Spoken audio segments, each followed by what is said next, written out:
Sahabat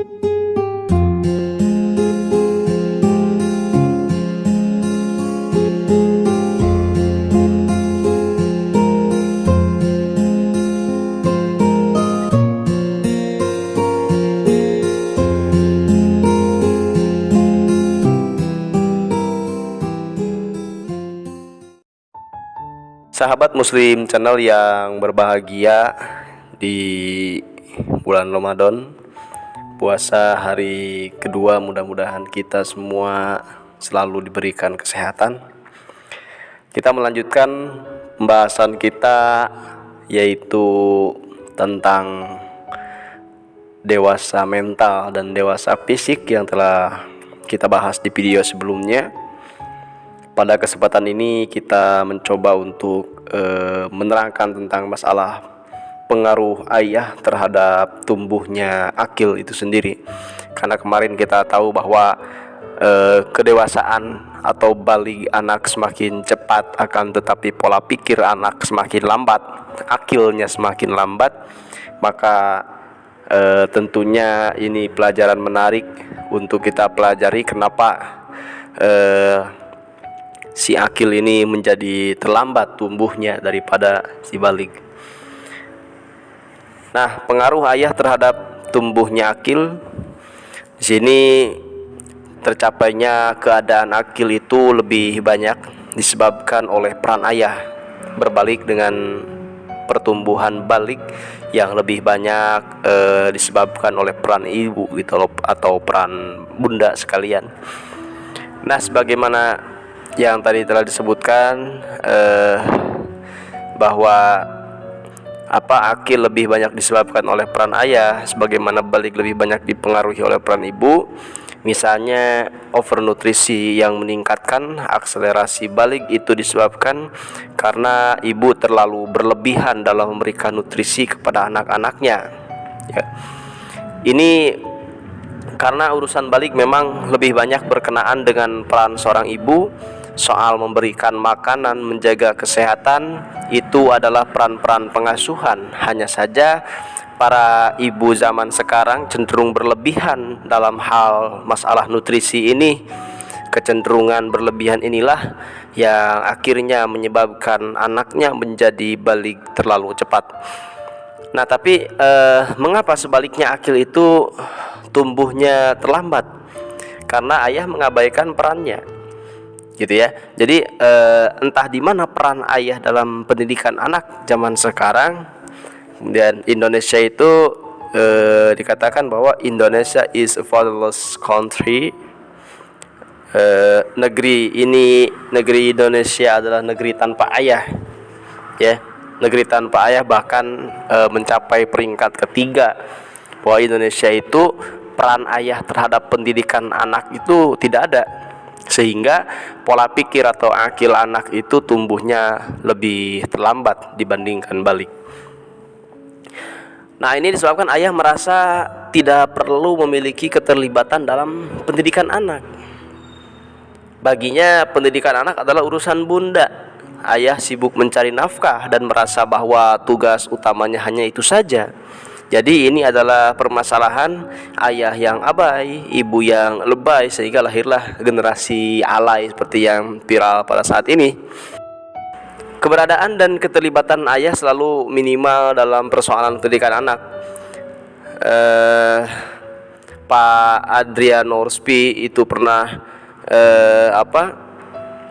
pada peristiwa menyedihkan pada tahun 2006, bahwa saat itu seorang perempuan mantan aktivis masjid di Bandung membunuh 3 orang anaknya, dan beritanya menjadi terkenal ke seluruh Indonesia. Nah, Pak Ruspi kemudian terlibat dalam urusan itu. Ada satu hal yang menarik ketika beliau melakukan anamnesis dan diagnosis dan menemukan bahwa sang pelaku mengalami histeria, salah satu cabang dari schizophrenia yang biasanya dialami oleh perempuan. Dia merasa harus membunuh anak-anaknya karena di era yang penuh kejahilian ini, ia merasa tersanggup untuk mendidik anaknya sendirian, sementara suaminya tidak ikut mendidik. Dipikirnya daripada anak-anaknya kelak menjadi anak yang durhaka, lebih baik dibunuhnya saja sekarang. selagi mereka masih anak-anak. Ini dilakukannya agar anak-anaknya masuk surga, walaupun ibunya yang harus masuk neraka, seperti itu. Nah, terkadang pengorbanan seorang ibu dapat menjadi begitu tak masuk akal demi seorang anak gitu. Nah, pada saat kasus itu terjadi, beliau sempat berpikir untuk membuat sebuah tulisan yang mengecam suaminya yang ketika itu masih aktif di Masjid Salman. Tapi pengacara dan hakim dalam kasus itu memberikan saran tidak perlu menyatakan kritik secara khusus, melainkan lebih baik membuat tulisan yang mengkritik peran ayah secara umum dalam pendidikan anak. Maka saat itu pada tahun 2006, Bapak Adriano Ruspi membuat sebuah tulisan yang tayang di harian Pikiran Rakyat dengan judul Dicari Laki Lukmanul Hakim, gitu ya.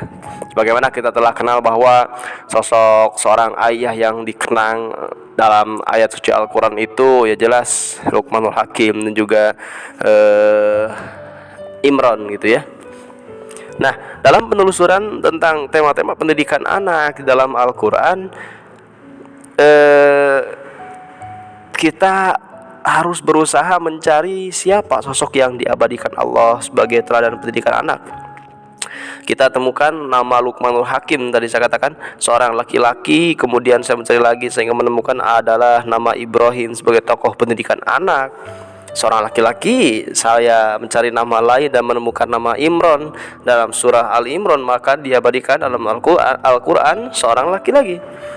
Bahkan nama Ibrahim dan Imron adalah nama yang disebut-sebut Allah sebagai tokoh pendidikan keluarga yang luar biasa dalam Al-Quran. Pengaruhnya sangat luar biasa, keluarga Ibrahim dan keluarga Imran yang kami muliakan di atas sekalian alam. Nama lain yang saya temukan di dalam Al-Quran adalah nama Yakub. Selain itu ada pula nama Zakaria. Maka dapat dikatakan bahwa figur pendidikan anak di dalam Al-Quran semuanya adalah laki-laki. Jadi wajar jika pengabaian ayah memang berdampak luar biasa pada akil yang sangat terlambat dan semakin terlambat. Ini dalam Al-Quran ada 17 ayat tentang pendidikan anak. 9 ayat diantaranya ada dalam surah Luqman. 14 dari 17 ayat itu tentang pendidikan anak, menggambarkan ayah sebagai pelakunya. 2 dari 17 ayat tentang pendidikan anak dilakukan oleh bunda, 1 sisanya dilakukan oleh ayah dan bunda sekaligus. Jadi mayoritas mutlak ayat-ayat Al-Quran tentang pendidikan anak menggambarkan sosok ayah sebagai pelakunya. Bisa kita bayangkan kalau ayah mengabaikan peran ini, maka menjadi terbengkalailah persoalan akil itu. Nah, makanya dalam sebuah hadis yang sangat terkenal, Rasulullah bersabda, setiap manusia terlahir di atas fitrah, bapaknya lah yang menjadikannya Yahudi, Nasrani atau Majusi. Hadis riwayat muttafaqun alaih. Kata yang digunakan dalam redaksi hadis tersebut adalah abahnya yaitu bapaknya. Tak mengherankan jika laki muslim dibolehkan menikahi wanita ahli kitab. Nah, jadi banyak perempuan yang menganggap bahwa ini akan beresiko karena anak yang terlahir bisa menjadi ahli kitab sebagaimana ibunya seorang ahli kitab. Ini karena ada asumsi bahwa yang mendidik anak adalah ibu, gitu ya, sehingga anaknya mengikuti agama ibunya atau keyakinan ibunya itu ahli kitab. Ini sebenarnya tidak perlu terlalu dikhawatirkan karena dalam Islam figur utama pendidik adalah sang ayah. Nah, sehingga inilah penyebabnya mengapa laki muslim dibolehkan menikahi perempuan ahli kitab. Kita harus memahami hakikat, makna dan hikmah mengapa laki muslim dibolehkan menikahi perempuan ahli kitab. Karena memang fungsi dan kekuasaan pendidikan ada di tangan laki muslim itu. Nah, jika kita berbicara tentang seorang ayah melepaskan tanggung jawabnya dalam mendidik anak-anaknya, pertanggungjawabannya di sisi Allah adalah sangat berat. Sosok yang menjadi kambing hitam di akhirat nanti yang dipersalahkan untuk anak yang masuk neraka, durhaka dan sebagainya adalah ayah. Allah selalu bertanya kepada para penghuni neraka, mengapa mereka bisa masuk ke dalam dengan melakukan amal-amal kedurhakaan. Jawaban yang disampaikan oleh para penghuni neraka adalah, kami hanya melakukan apa-apa yang kami dapatkan dari bapak-bapak kami melakukannya. Nah, pada awalnya heran mengapa dalam Al-Quran sosok ibu tidak pernah disebut dalam konteks pendidikan anak. Hanya sosok ayah yang selalu menjadi kambing hitam kegagalan pendidikan anak. Maka tema pendidikan anak selalu saja hanya menyebut ayah. Rupanya Ini karena teladan dan gambaran ideal pendidik seorang anak itu adalah seorang ayah, sehingga Allah sampai berfirman, apakah mereka akan mengikuti bapak-bapak atau nenek moyang mereka sekalipun bapak-bapak mereka itu tidak mengetahui apa-apa yang tidak pula mendapatkan petunjuk. Di dunia seorang ayah bisa saja mengatakan kepada istrinya apa saja yang ibu lakukan di rumah sampai anak kita bisa sampai hamil di luar nikah, atau apa saja yang ibu lakukan di rumah sampai anak kita memakai narkoba, ditangkap polisi karena tawuran. Tetapi ingatlah bahwa di akhirat semua pertanyaan itu akan ditujukan kepada ayah. Di dunia seorang ayah bisa saja menyalahkan istrinya dengan pertanyaan-pertanyaan semacam itu, akan tetapi nanti di akhirat pertanyaan itu adalah untuk para ayah. Wallahu a'lam bishawab.